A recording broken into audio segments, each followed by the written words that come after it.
grew up hearing my grandmother say that old houses have memories. I used to think that was just something old people said to sound wise. I do not think that anymore. Not after what happened to me in the summer of 2021. My name is Darius Holloway, and I am a high school history teacher at Huntington High School on Milam Street. I coach junior varsity basketball on the side. I go to church on Sundays, and I'm about as grounded and level-headed as they come. I say that not to brag, but because I need you to understand the kind of person I am before I tell you what I experienced. Because if someone like me is telling you this story, you need to take it seriously. I was house-sitting for my Uncle Raymond that summer.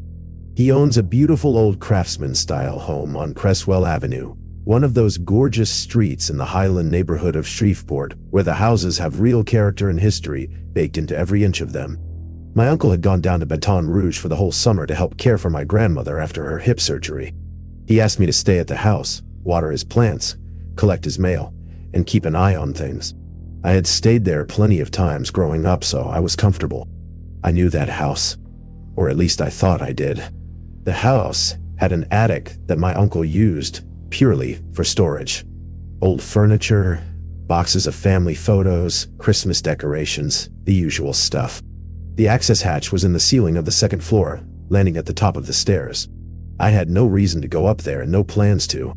It was not my stuff, and my uncle had not asked me to do anything with it. So for the first 3 weeks of that summer, I paid that hatch absolutely no attention whatsoever. Until the night I heard the crying. It was a Tuesday night in late June.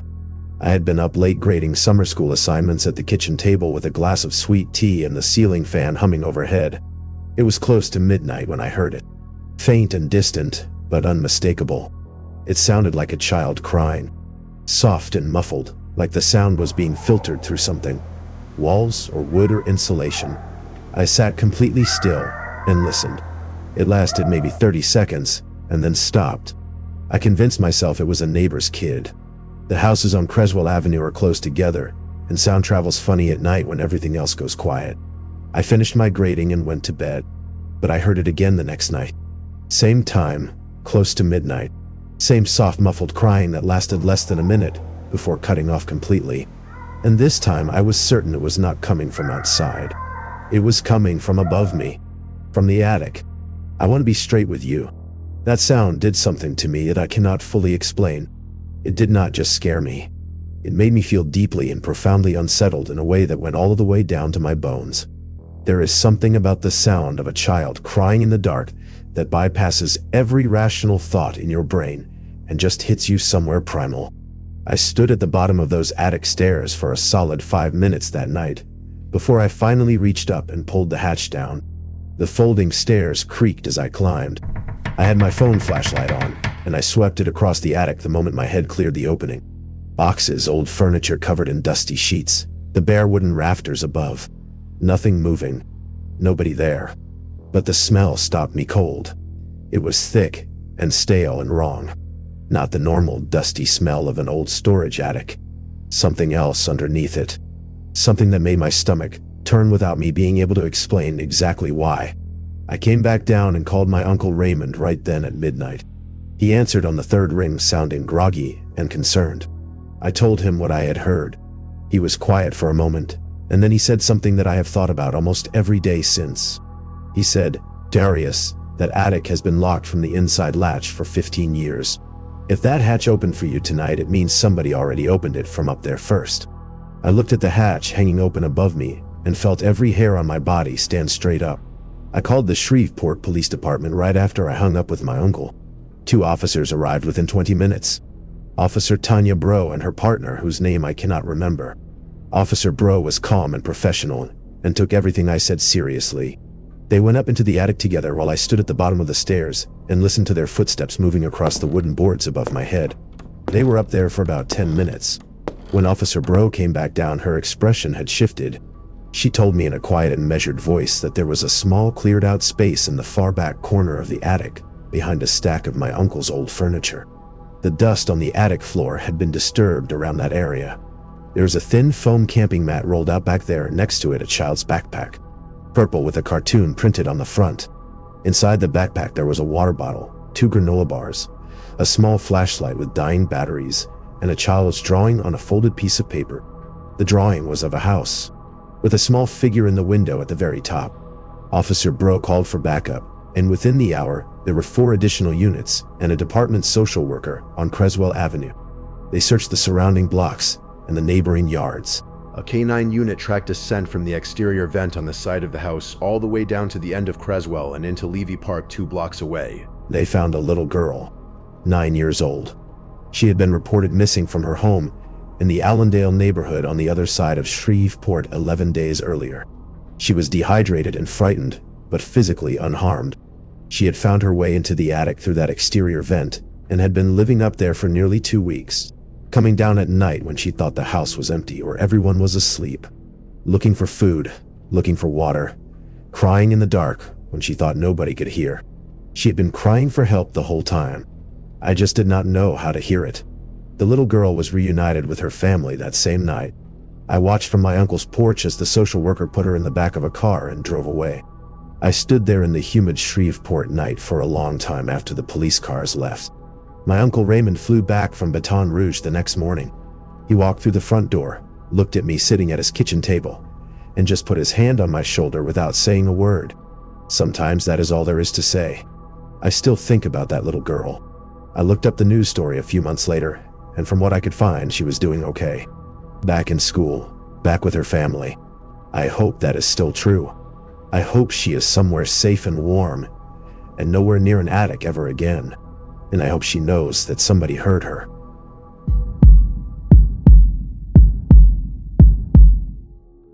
My name is Brett.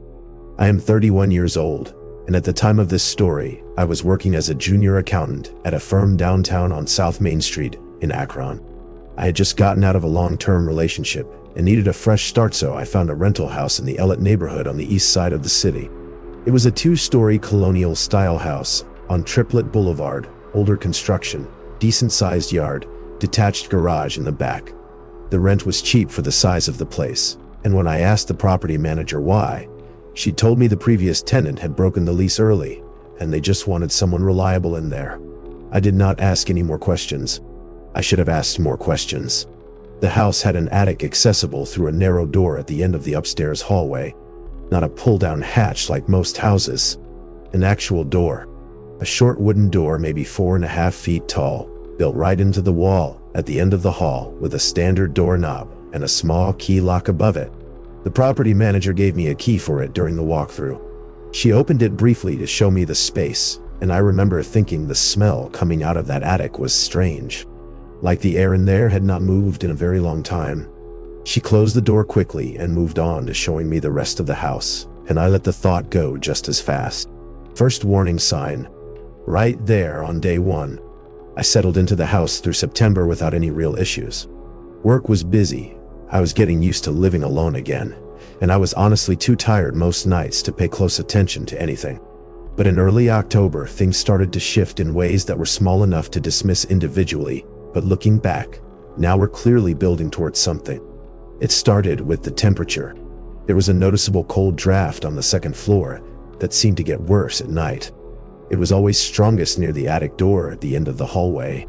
I figured it was just poor insulation in an old house, and bought a draft stopper to push against the bottom of the door. That helped a little, but the cold never fully went away up there. Then I started noticing the sounds. Light footsteps above my bedroom ceiling.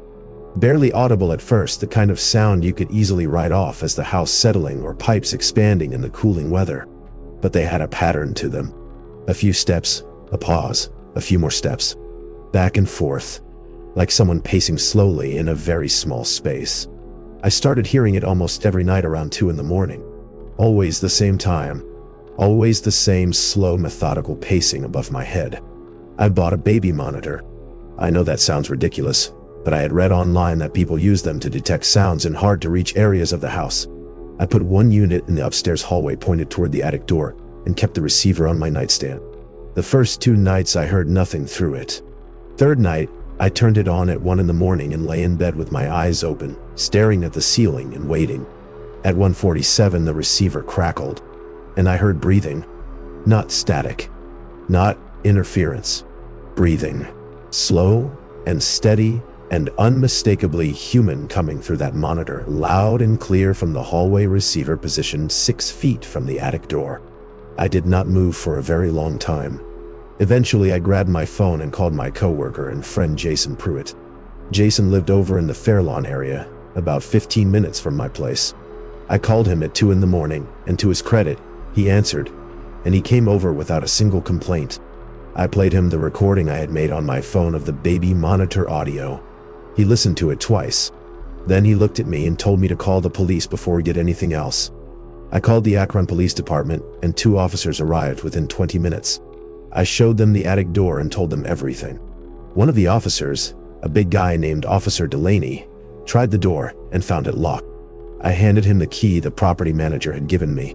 He unlocked it and pushed it open and immediately stepped back from the smell that rolled out of that attic.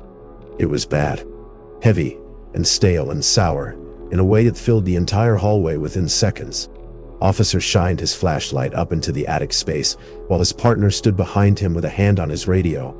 The attic was low-ceilinged and ran the length of the house. Bare rafters, old blown-in insulation along the floor, a few ancient cardboard boxes pushed against the far wall.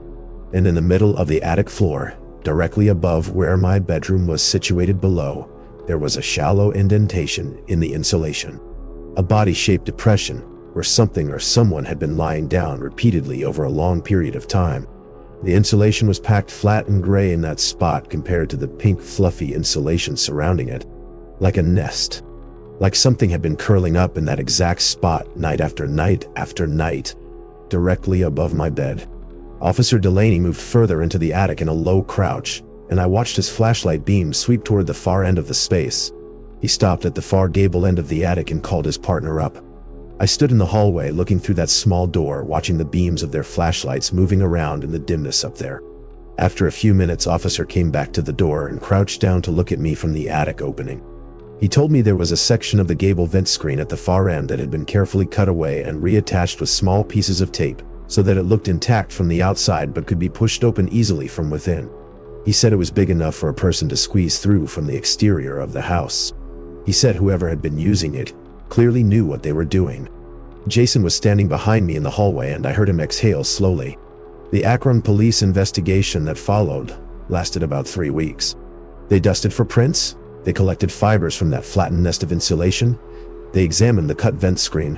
What they pieced together was that someone had been accessing my attic through that exterior gable vent for an estimated 4 to 6 weeks, entering at night, lying directly above my bedroom while I slept below, and leaving before morning. The property manager was questioned and confirmed that the previous tenant had broken the lease suddenly and without real explanation after only 2 months in the house. Nobody was ever charged. The prints came back with no match in the system. Whoever it was had never been arrested before, or at least never caught before. The detective handling the case told me plainly that without being able to identify the individual, there was very little else they could do. I was out of that house on Triplet Boulevard within 2 weeks. I broke the lease the same way the previous tenant had, suddenly, and without much explanation. Because standing in that upstairs hallway and looking at that small wooden door, knowing what had been on the other side of it every single night while I slept below was something I could not come back from mentally. Some spaces stop feeling like home the moment you understand what has been sharing them with you. I live in a condo now on the west side of Akron, 3rd floor. No attic. No strange doors at the end of hallways. No cold drafts that linger where they should not. Jason still brings up the baby monitor thing every time we hang out. He thinks it is the smartest thing I have ever done. I usually laugh when he says it, but I still sleep with the lights on in the hallway. Every single night.